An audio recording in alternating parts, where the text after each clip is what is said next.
Welcome to this Centre for World Cinema's podcast. We're delighted to have with us the Pakistani actress and filmmaker Samina Peerzada, who is in the country to receive a Lifetime Achievement Award from the Beyond the Mango Film Festival. Along with Samina, we have Bill Lawrence and Ifram Najib from Real Solutions, who are the driving force behind the festival. Samina, thank you so much for coming to see us at the Centre for World Cinemas. I know you've been spending most of the last week doing millions of interviews for people, so it's really good of you to take the time to come and talk to us. To kick things off, I wonder, Samina, could you just give us a sense of what the industry was like in the early 80s when you first became involved in making films as an actress? When I entered into cinema, the dictator Ziaul Haq was already in power, and television was banned for us, so we needed to express ourselves and work in other mediums than television. So I chose theatre and, of course, modelling and cinema. And cinema at that time was just crumbling. It had not died, but it was not even alive as much as it was in the 70s and 60s. In the 60s and 70s, Pakistan made some amazing cinema. But in the 80s, when I came in as a producer and an actor. And we were very fortunate, my husband's debut as a film director and a writer, and as an actor, that we got good recognition, awards, and also our film did very well at the box office, called Nazdikiyan.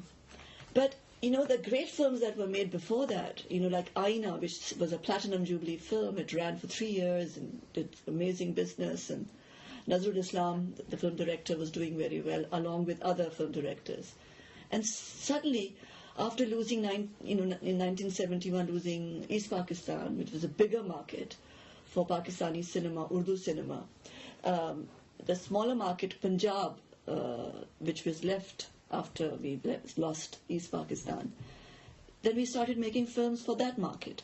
And I came in at a time when Urdu cinema was slowly disappearing, and Punjabi was cinema, which was at that time in the 70s and early 80s, fringe cinema became the mainstream cinema, and Urdu cinema started taking a back seat. So I was very unfortunate. I made about 6 films as a leading star of the cinema, but I realized that what all I wanted to as a film actor, I was not able to, because all the actors from the leading Urdu cinema were, conforming to the Punjabi cinema, which was loud, and it did not have the same type of music, the same type of acting that was, that we wanted to act as.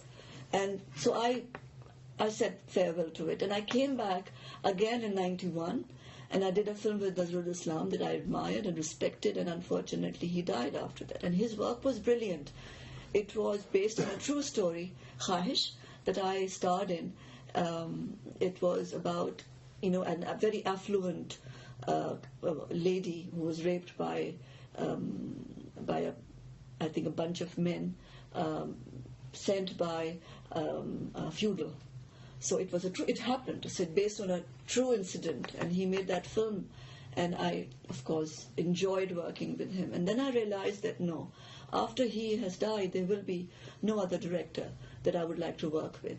And I said my farewell to the film industry, and then I came back to the industry. Of course, in the meantime, in between, I did theatre, a lot of theatre and television, but I came back as a film director, and I made a film called Intiha, which was based on violence among people, but primarily about marital rape. It became a very controversial film. The cinema was burned down. I had a lot of flack. There was a lot of bad publicity. I was called a vulgar director. But the movie did very well. It was a platinum film, platinum jubilee film, in spite of whatever was happening around it. Because a section of society thought that I was too brazen, I was too bold. But then I made another film, which was from this independent cinema film, which was Intaha, to mainstream film, which didn't do very well.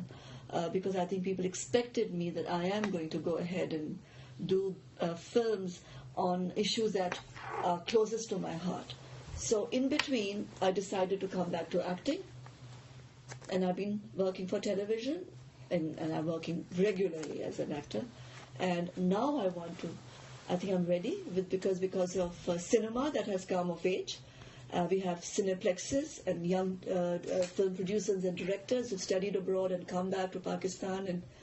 And filmmaking is not as expensive as it was when I was a filmmaker. You have alternative mediums that you can work on, from 35 to high definition and to red. We have new cameras, new technologies. Editing is so much easier than I was editing. I was editing on memory, because the contraption, which was called moviola, was hardly a moviola.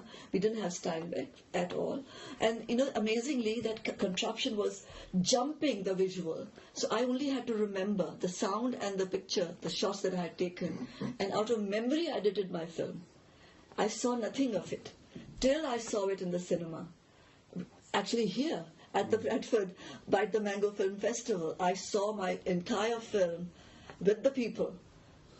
Whatever flaws there were, I saw them here, because the screen was crystal clean. The screen back at home in the auditorium, in the studio, was murky, was ridden with dust. But when I came here, oh my God, I was sad and happy and not too sure. And when I was asked by Carrie to show it at London Film Festival, I said, no, my film is not good enough. That's an interesting question that you raised. The broader issue of being a woman in the Pakistani film industry. I mean, we know the challenges in Hollywood, not least. It wasn't until The Hurt Locker that a woman won an Oscar for the best movie. Could you say a little bit more about the specific challenges that you faced in your career as a woman? They always tell the film industry, even till now, in the Lahore film industry, that the middle class has no idea what a film is all about and what the audience want. And they used to call us kubbas. Kubbas are people who are bent forward, like that. And this is the term used for us, the educated lot, that we were affected people, by the West, and we did not know the pulse of the people. So I had this against me because I came from middle class. Second, I was educated, and third, I was a woman. And women don't come. Women should not be in the film industry. They should be just as stars or singers like Noor Jahan, but not filmmakers or writers or producers. And educated women, men or women, have no right to be here because they don't understand the pulse of the people, the public, what popular cinema is all about. So I had so many hurdles to break and and go over before I would start this film. And everybody told me that, you can't be a filmmaker, you should do television. Why do you want to be a filmmaker?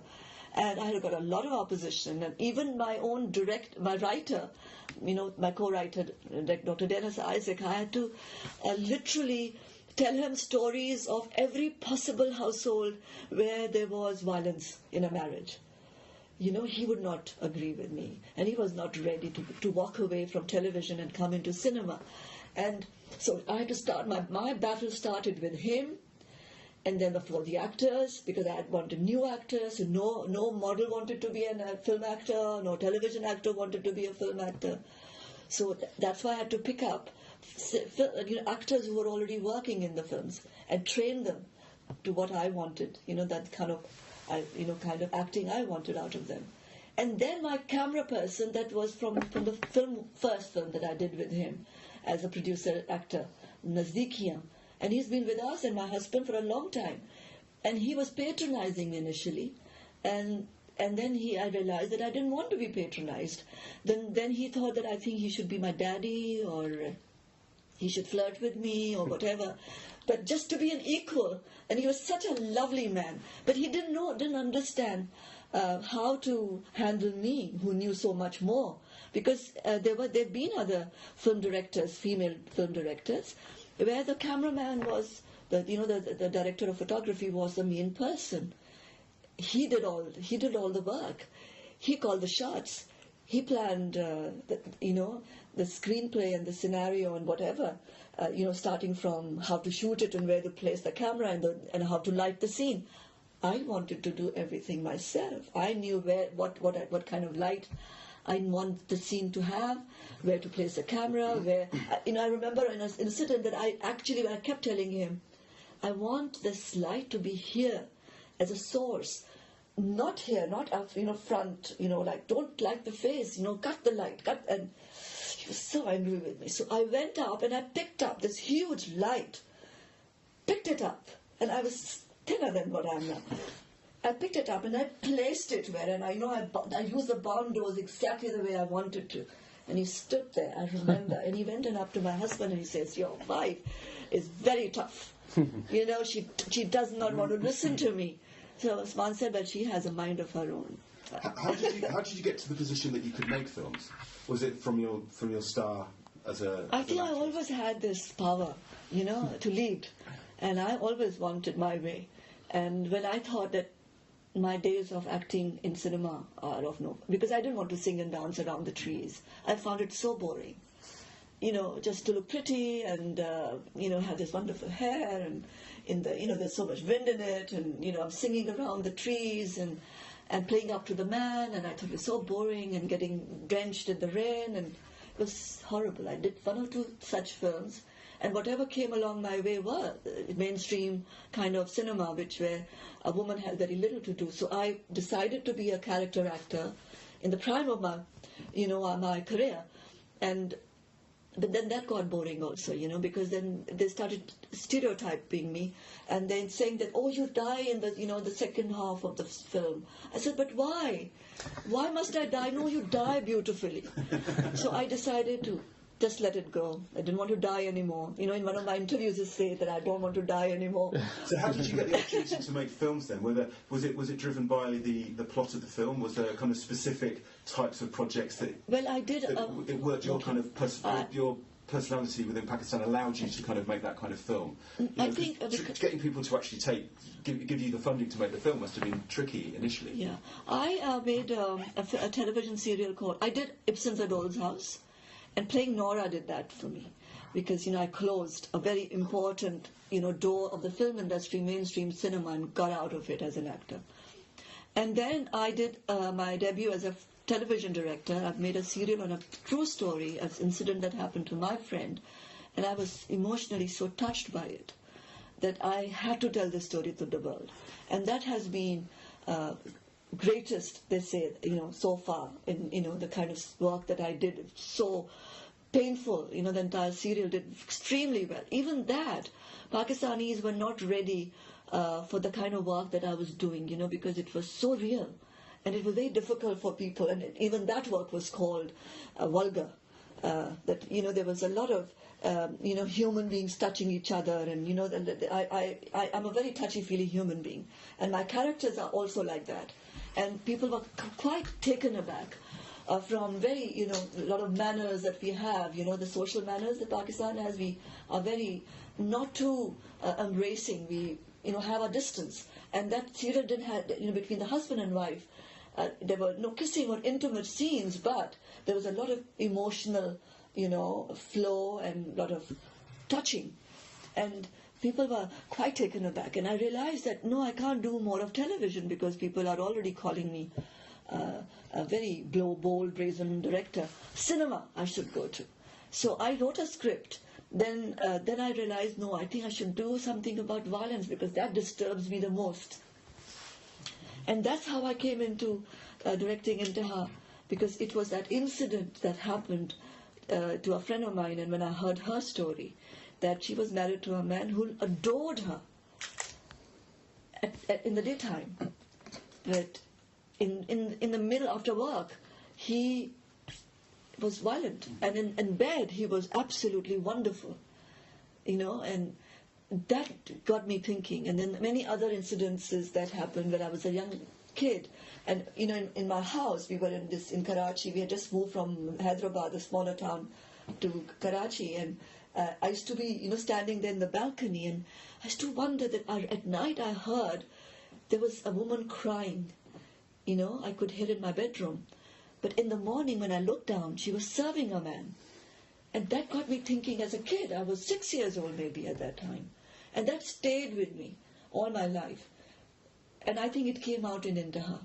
And I financed that film out of my own money and the bank. So bank gave me a fraction of the budget, a First Women Bank, which is run for women, by women, and headed by a woman. And she had enough trust in me, because when I made Karb, my serial for television, they funded it and I would return my loan immediately. That they funded initial seed money from the bank, and then I raised some money from friends, from my own, my savings. That's how I made Intaha. Do you have a sense as well? I mean, there's been a shift recently, I guess, in Pakistan filmmaking, and I'm thinking of things like the new cinema movement, or those sorts of this shift towards realism, I guess, maybe, or a sort of sense of a grittier form of Pakistani filmmaking.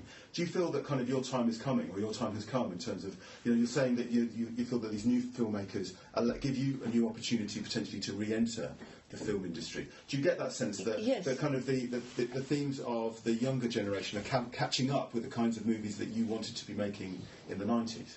Absolutely.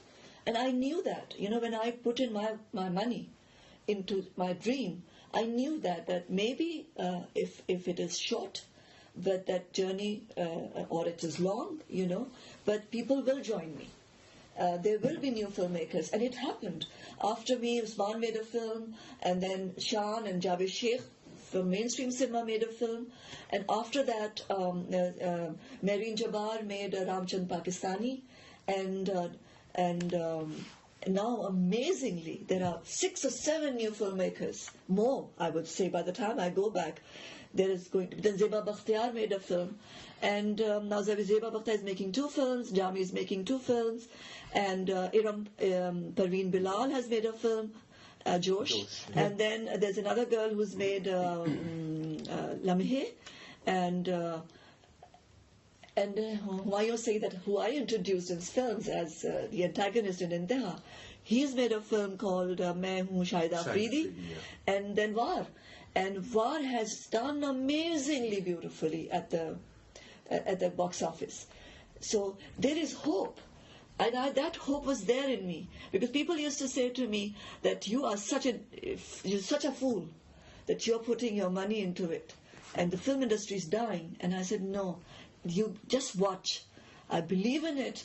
I believe in Pakistani cinema because as an actor I believed in it then, and I believe it now as a director-producer, that people will follow. It might take time. So I was very smart. What I did was I went to the government, Musharraf's government at that time, and I convinced them to let Indian cinema come in.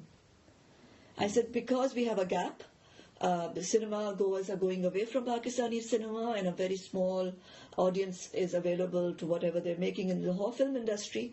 Open Pakistani cinemas.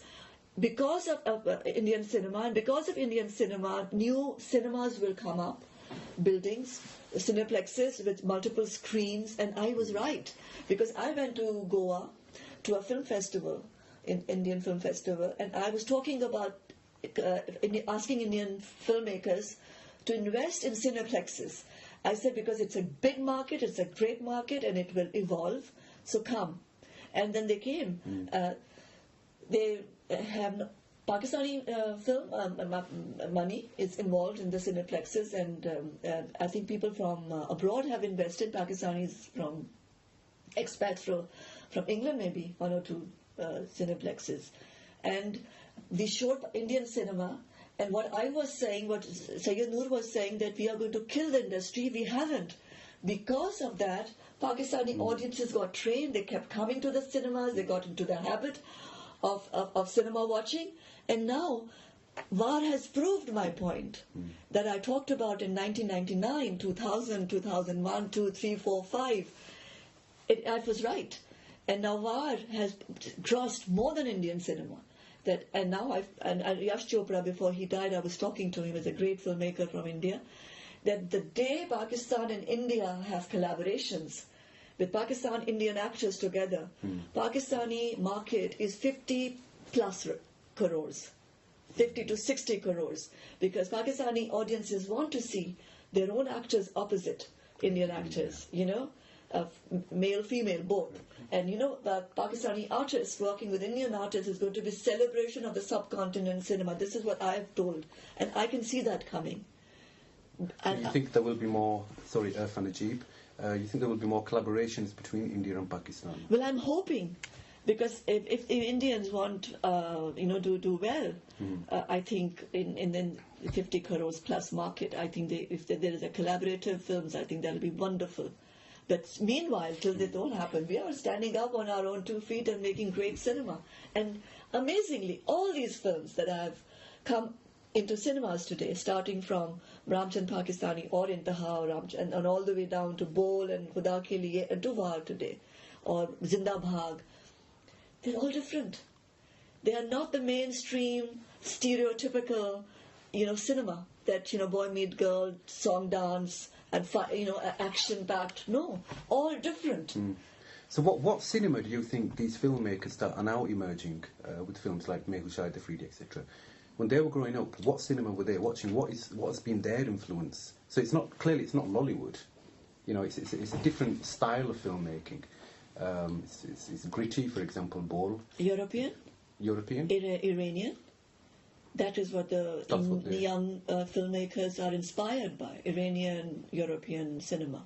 And we get a lot of European cinema that we can watch. So the new wave cinema is international cinema. Yes. Mainstream cinema as well, Hollywood. Yeah, Var could be like any Hollywood film. It's good sound, good visual. Maybe, you might have your own opinion on it. Yeah. But it's a great visual treat.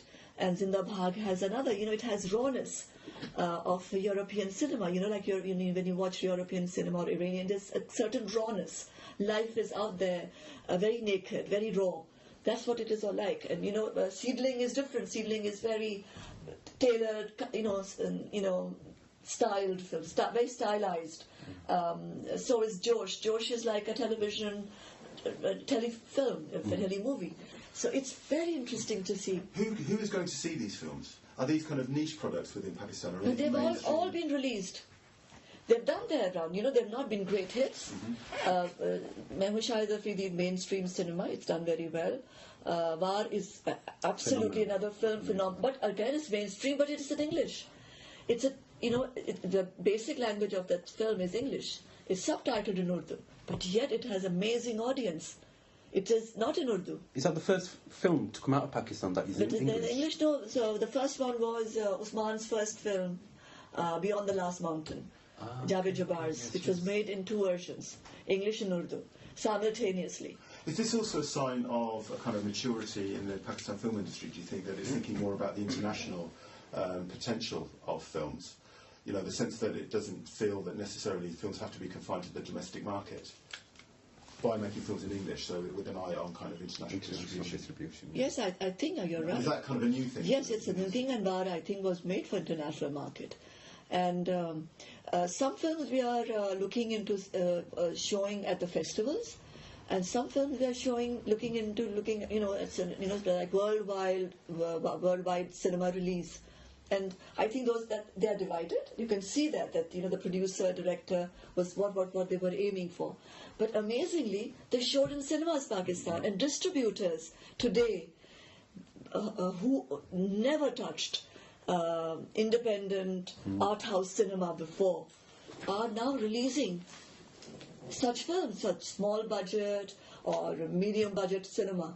In cinema halls. It's because of Cineplex is a multiple screens, because it's you have lesser, seats that you want to fill as compared to 1,700 or 1,200 seaters in big cinemas, and it was so divided, so it's wonderful. Do you get a sense that that's also impacting upon the types of films people want to make? Now, I'm wondering, there's been lots of discussion around Bollywood in recent years, that there's an increasing division between the domestic market and the international market, and the sense of the Bollywood wedding celebration type films that we see in cinemas over here is becoming a product that's being specifically made and marketed to the diaspora, versus a kind of more gritty realism that's emerging within Indian cinema domestically. Could you see, or do you see, a similar kind of development in Pakistani cinema? I think we are unconsciously getting there, because if I look at Chambeli, which the film they made, this for Power of Vote, it was primarily on that, and changing Pakistan. But the way it was made, like it was reaching out to a wider audience, and War for that matter, or even Shahida Afridi. But you're right, there is that mainstream cinema, that Usman and I believe in, that can reach out to the Pakistan Indian cinema goers all over the world, and that is a great market. And I think now, after we've gone to the different festivals and the mainstream cinema Pakistan, and suddenly there is this amazing celebration of Pakistani cinema, I am very sure that Pakistani filmmakers will think about it. Because I think whatever change today you see in Indian cinema is because of them trying to reach out to the audiences in Europe and America. And it came back home, because then whatever that they showed abroad also resonated with the audience at home. So it was win-win both sides. They made money abroad and they made money at home, like Na Zindagi Na Milegi Dobara and Dil Chahta Hai and all these films. And they changed Indian cinema forever. And I also have a feeling that this will happen, because initially Indians within India had not shunned Indian cinema, mainstream cinema, but we have. Pakistani audiences have already left the Lahore film industry and walked away towards modern cinema. They have, and they've shown that we want to see different kind of cinema. And in between, somebody, I'm hoping it's me and my husband, that we make this amazingly happy song and dance film, which is socially relevant. I know we've run out of time really now, because you've got to be somewhere else, but I wonder, Bill, if you could just say a little bit about how you got Samina here, and the place of Beyond the Mango, and what you're hoping to do with the festival next. We launched a festival called Bite the Mango in 1995, and Samina, I think, came through Irfan in 98, yeah. And he's been a regular attender at the festival again in 2005 for the 10th anniversary. And so when we decided to get Bite the Mango going again under a new title of Beyond the Mango, then Samina was the natural person to call on to come and get involved and to become a patron of the festival, which she accepted. And the aim is to sort of build a festival so that it becomes a profile for different communities, so that people can understand different communities. And I think today, we're talking about the way the Pakistan film industry works. It's fascinating to hear it, and to hear that Samina put her own money and borrowed her own money in order to make Intaha, which is the one rule that you never break. You will never put your own money into making a movie, but it's very brave and committed when you do it. But it's interesting to learn those aspects of the film industry and how it works there. But more importantly, I think what attracts me to Samina as a filmmaker is that it's issue based, and it tells you about the way people live in other parts of the world. In some ways, I'm a very lazy individual who travels a lot through a darkened room. I've been to all parts of the world through the cinema, but I've very seldom got on a plane and gone there. and it's from that lesson, I've learned that it's a really good way of finding out how people live. If you go somewhere as a tourist, you don't see the reality, but you can see the reality through cinema, and then you find out more about yourself, but also particularly about other communities and how those two things come together. And my hope is that by understanding other communities, that we will solve the world's problems. And on that lovely note, thank you very much for coming to the University of Leeds. It's been fascinating. Thank you for having us here.